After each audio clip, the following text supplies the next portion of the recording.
Now that was a much needed upgrade. After completing all of the goals I set for myself in the Stone Age, it is finally time to move on to the next era of progression. So first up, let's do a quick recap for everyone that hasn't seen the last video.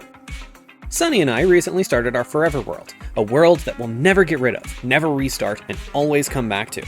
While Sunny is rushing the early game, I'm taking it slow, and I mean really slow. Every episode, I'll be limiting myself to different eras of progression, starting with nothing but leather and stone, and slowly upgrading to better tools and armor as we reach new milestones. Last time, the main goal for the Stone Age was to get ourselves set up for the future, to make a nice base to rest in, to organize our items, and to store and cook as much food as we need. To start a farm and plant some crops so that we never go hungry. To set up some livestock, to make some friends, and to explore the world for all the resources we could ever need. Now it's finally time to progress further. With all the experience we gained during the Stone Age and all the prep work we did, a new dawn has risen. Welcome to the Iron Age.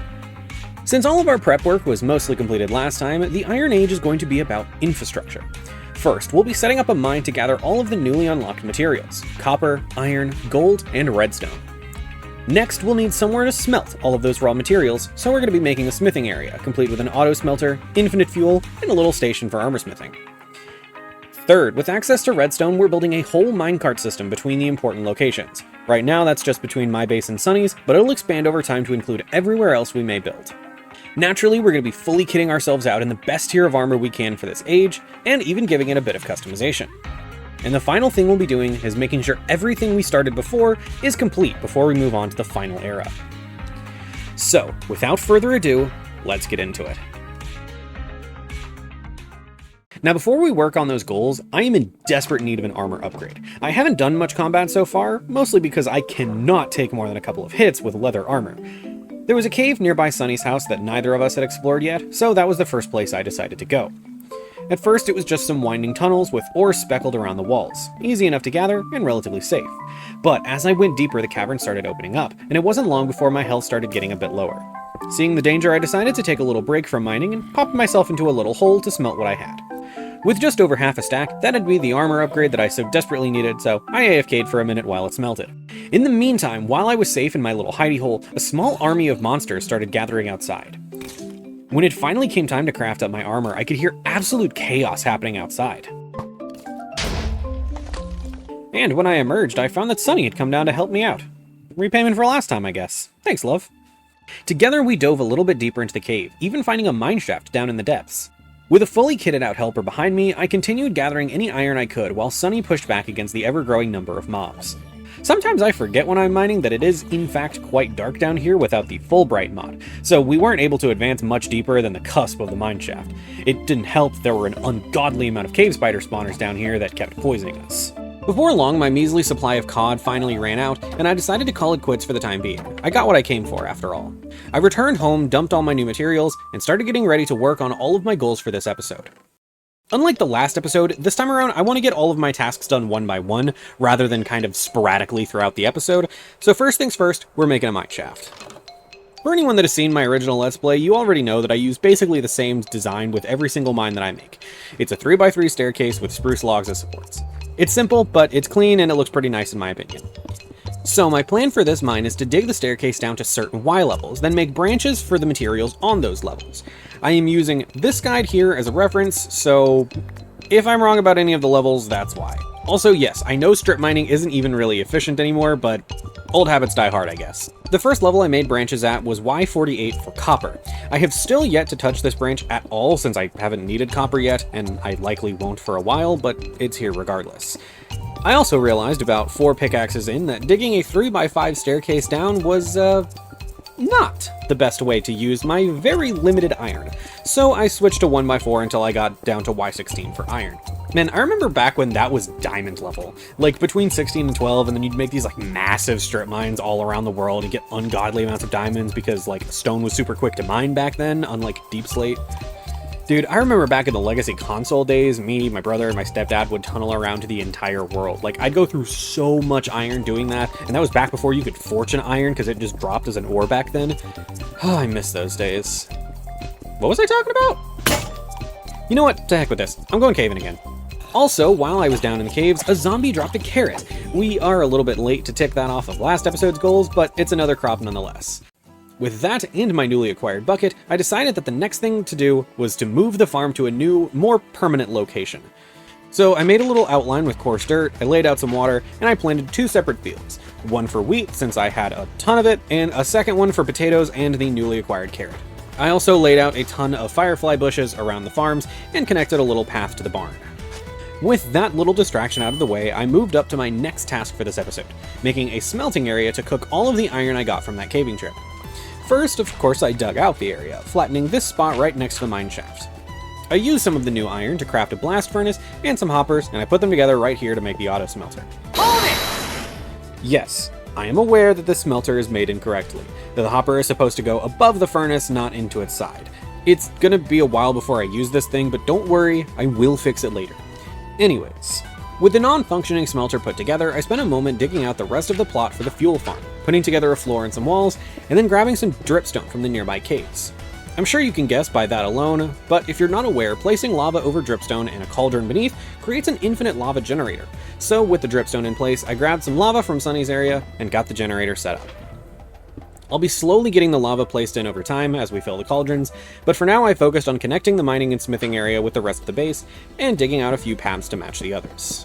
Another brief decorating spree took my attention after this, splotching a few desire paths around the roads, finally filling in this hole to make a mini lake, and of course decorating it with pebbles and sugarcane, and even a little boulder, and planting a few trees around the area. Finally, I set up a little smithing station next to the smelter with a smithing table, an anvil, and a few barrels for storage. With that, I'd say this area is really starting to come together, don't you think?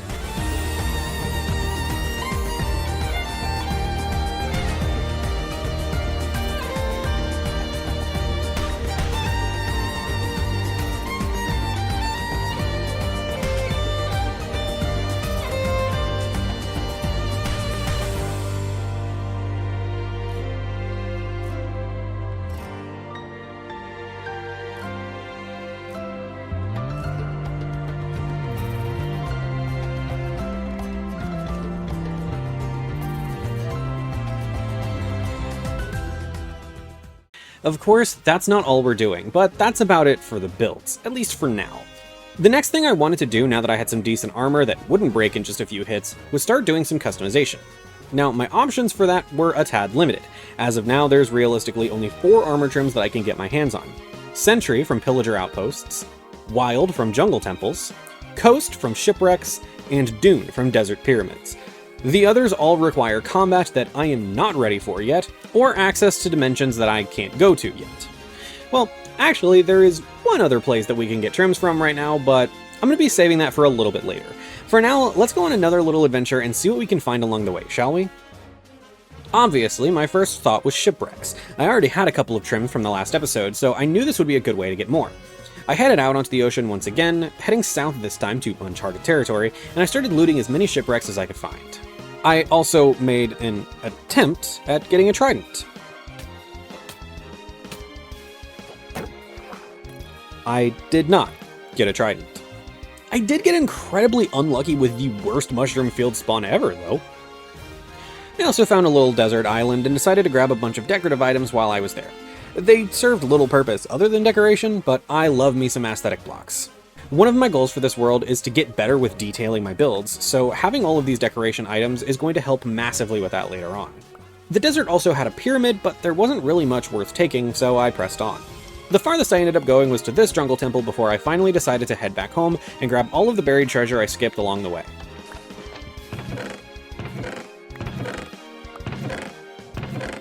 In the end, I only managed to get the Wild and Coast armor trims on this trip, but I'm not ending this episode until I have every single trim available to me. We'll gather more later on, but for now I want to get my armor trimmed out with what I've got. I sifted through my materials for a bit before deciding on the color, and my choices were, unfortunately, a bit limited. Obviously my main color is red, but I'm more a fan of red on black or blue than red on white. Of course I could always use that nice blue, if the material wasn't diamonds anyways. So ultimately, the color I landed on was purple. Now I recalled the location of a geode that I had seen in the last episode, so I headed out to gather some amethyst. Also, while I don't technically have access to enchantments yet, Once I do have access to Silk Touch, one of our data packs will allow us to collect these budding amethyst blocks and allow us to grow more amethyst at home. Until then, these clusters are all we need. In addition to my armor, another thing I wanted to customize was a shield. Unlike the armor, the shield will actually remain with me even as we progress into Diamond, so I want mine to be special. I'm not exactly well versed in making banners, but I did find this nice template on Planet Minecraft, so here's the shield I went with. It's cute, right?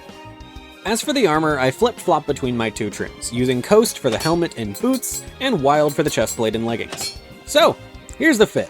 What you think? Okay, I've put it off long enough. It is time to finally build that minecart track.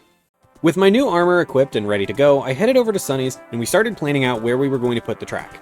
I wanted it to be a relatively straight line, and lucky for me, Sunny was basically directly east of where I planned to build my main base. Once we had the coordinates for the tunnel settled, it was then just a matter of digging it out.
And yes, we did work on this project together. Since this is a build that directly benefits Sunny, I figured they could help dig out the tunnel. I made all the tracks and laid them out since that's the part that has to do with iron, but the digging only went as quickly as it did because they helped out. They also provided the slabs we used to mob-proof the tunnel, so everyone, say thank you, Sunny. With the tunnel and track completed, I shifted my focus to beautifying my end of the track. The initial plan was to make a New York-style subway station, but I ended up using a mix of materials that don't really suit that style. This is one build that might change in the future, but for now, I'm just using what I've got. First, I dug out a decent-sized room beside the track that would act as the station platform. Then I actually tore up some of the tracks and decided to split it into 3 directions. The main track to Sunny's area in the east, and 2 future tracks to the south and west for future builds. With the tracks decided on, I continued expanding the room, building up stone brick walls and using a mix of stone and andesite for a rough, concrete-esque floor. I used these chains to separate a few aisles for people to wait to board, and I hung signs to mark where each track would take you. Unsatisfied with the tracks themselves, I hopped down and prettied them up as well, using spruce beneath the tracks and making these little archways to mark the exit tunnels. And finally, I dug a staircase up to the surface, opting for a basic, hole-in-the-ground entrance like those you'd see in cities like New York. Before I could truly call this build complete, I still had to finish the walls and ceiling. I opted for the classic pairing of stone brick and spruce planks, a trap as old as time, but man, it is cliche for a reason. The pair looks incredible. And wanting some kind of decor, I added a couple of vending machines by the aisles. I totally messed up these banners, but I'm gonna fix those later because I'm out of room.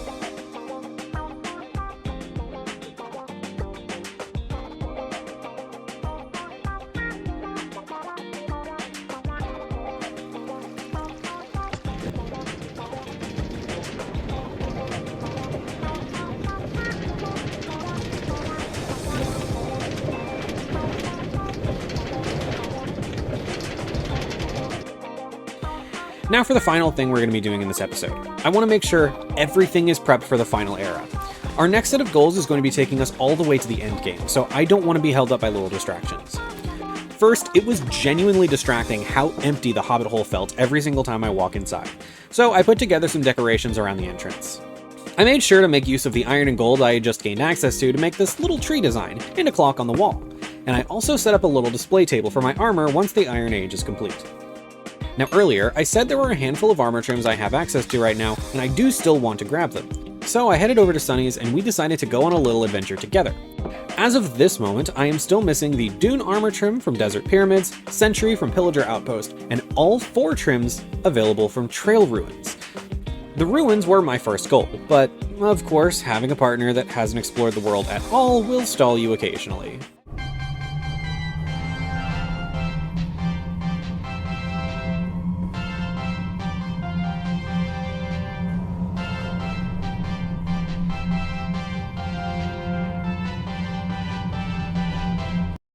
We did find some trail ruins before long though, and together we commenced our digging. Sunny was a bit faster at the excavating part, what with their diamond gear and all, but I was a bit luckier. First with the relic music disc, which is the song that is currently playing, all kinds of pottery shards, another relic disc, and 3 of the 4 armor trims right away. Still unsatisfied with only 3 of 4, we pressed on. Thankfully, it wasn't much longer before our second trail ruin yielded me the 4th trim. Since we were already here, I also went ahead and gathered all of the different pottery shards that were available from these areas as we finished up in the ruins. Next up, I set my sights on a desert pyramid for the dune trim. The nearest desert was several kilometers away, so of course the journey was occasionally stalled. But we eventually made it to a quintuplet of pyramids that were all right next to each other. I was pretty lucky right off the bat though, finding the armor trims I needed in the first one we checked. But again, since we were right here, we went through all of the pyramids to do some archaeology and gather all of the available pottery shards. On our way back from the desert, in a completely impromptu expedition, we also found one of these.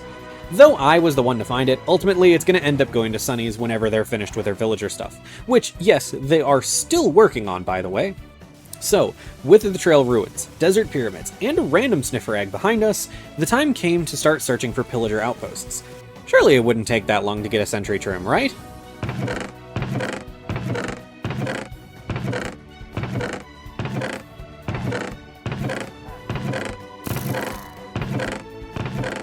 Yeah, so I'm just gonna spare you the rest of this journey.